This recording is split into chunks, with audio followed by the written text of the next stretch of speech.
This one is called Is Smallishbeans the Villain on Empire's SMP Season 2? Is he? Well, of course he is. Right, let's watch it.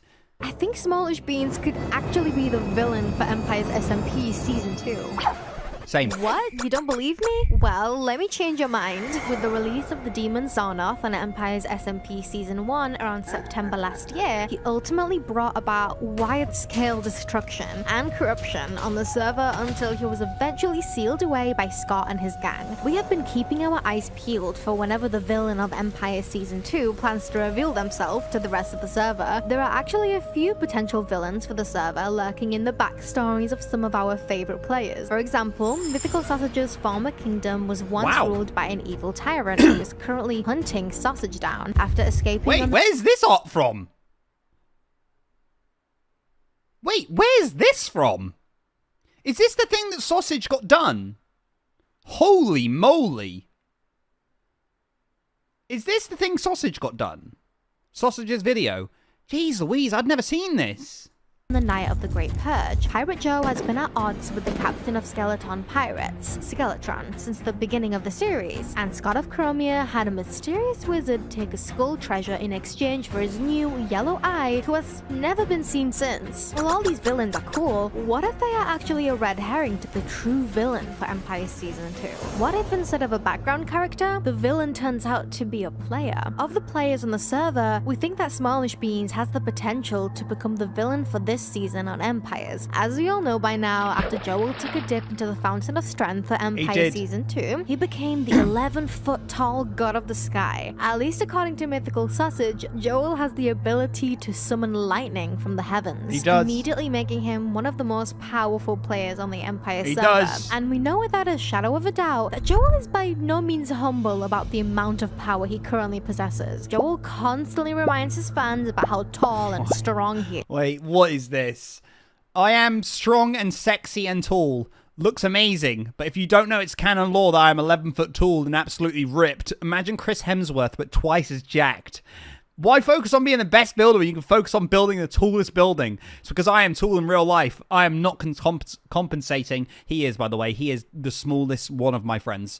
Thank you, Scott. You seem to have misspelt tall and handsome and spelling it short. Yes, she is tall also, just not tall as me. Guy's an absolute menace.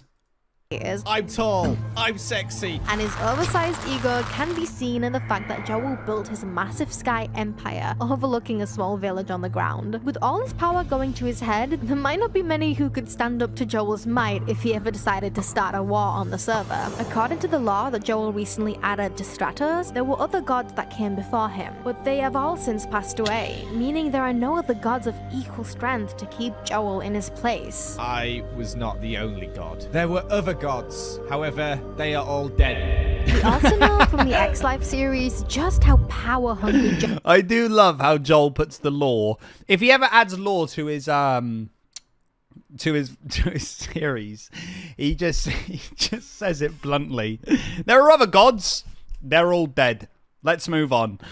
Joel can be. Joel used to have a running gag on the X-Life server where he would name all his pets on the server Jeremy. His religion venerated the great Jeremyism. Jeremy, first animal Smallishbeans granted the holy name Jeremy to on the server. After receiving a vision from the heavens from the original Jeremy, Joel founded Jeremyism and wrote the Book of Jeremy, the holy book for a new cult, religion, on the X-Life server. Joel was a mischievous cult leader during this time on the X-Life server, such as when I loved X-Life so much. It was so fun.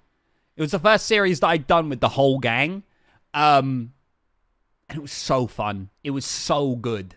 It was so fun. Tried to force Lizzie to join Jeremyism without her knowledge, or when he tried bribing people to join with building commissions and diamonds. Joel spent much of his series trying to induct new members, and he successfully brought Solidarity, Jack Sucks at Life, CPK, the Orion Sound, Whip, Dang That's a Long Name, and LD Shadow into the cult. However, Joel showed his true colors at the end of the series when he revealed that he wasn't actually a follower of Jeremyism. Instead, after consorting with a llama named Terry, Joel tells us that he created deployed Jeremyism as a means of bringing chaos to the server and making its followers lose as many of their lives as possible. Just as Joel planned, Scott, the new leader of Jeremyism, became a corrupt ruler and killed several of the players on the server. Having achieved his chaotic goals, Smallishbeans retired to the plains to live out his 10th life in peace with Llama Terry. What we can learn from his time on the X-Life server is that Joel can mastermind a plan to bring chaos to a server, making him a prime candidate for a villain for this season of Empires. But what really makes me think that Joel could end up being the main villain this season is because of how many enemies Joel has made since the beginning of the series. Joel made enemies with Pixel Riffs after mining calcite on the mountain between the two of their empires. Pixel Riffs pranked Joel back by encasing a massive section of Stratos in a display case, and Joel got him back by covering their entire mountain in glass. Joel has also been antagonizing Sheriff Jimmy since the beginning of the season by calling him a toy, which ultimately led to a lawsuit between the two empires. Worst of all, Smallishbeans decided to retaliate when Pirate Joe stole his stratosphere as a gift to win the heart of Princess Catherine by blowing up his pirate ship and kidnapping Sir Piggles. Oh Joey my got gosh! his revenge on Joel He by took rigging Sir Piggles!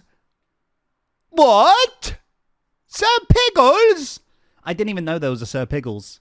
I want Sir Piggles. I'm gonna go steal him. I'm not. I'm a good, wholesome sheriff. Thank you. the stratosphere gold to explode after he had pretended like he was returning it to Joel. Overall, Joel has made tons of enemies this season, and it looks like he could just be on the brink of starting a war with Joey or Jimmy at any point in the future. If Joel does turn out to be the villain for Empire Season 2, we imagine the result would be interesting to say the least. While Joel loved playing on the Empire server Season 1, he wasn't all that into the role-playing, storytelling, and lore aspects of the server. There were a few times which he did participate in the lore, such as when he proposed to Ocean Queen Lizzie and they had the Great Royal Wedding, but much of his time was spent in his empire building his palace and causing normal mischief on the server. However, in his most recent season of Empires, Joel not only declared himself God of the Sky, but he's also the God of Lore. Joel had a running gag this season that because lore is created by the players, anything that he says or does officially becomes canon to the Empire's world. This was Joel's exact line of thinking when he built the Temple of Peril, claiming that because he said that all the gods other than him were dead on the server, this was canon to the Empire's world. All of this is to say that, at least to some extent, the God of Lore has the ability to alter reality. Zonoff might have had the power of creative mode during Season 1, but Joel's ability to rewrite the lore on the server is much scarier. For example, many people believe that Jimmy wasn't originally a toy until Smallishbeans created the joke and turned Jimmy into one. If Joel really does have the capability of altering the very lore on the server, this means he has control over other characters' stories, past, present, and future. And this is far beyond simply being physically strong and having the power to control lightning. If Joel became a villain on the server, reality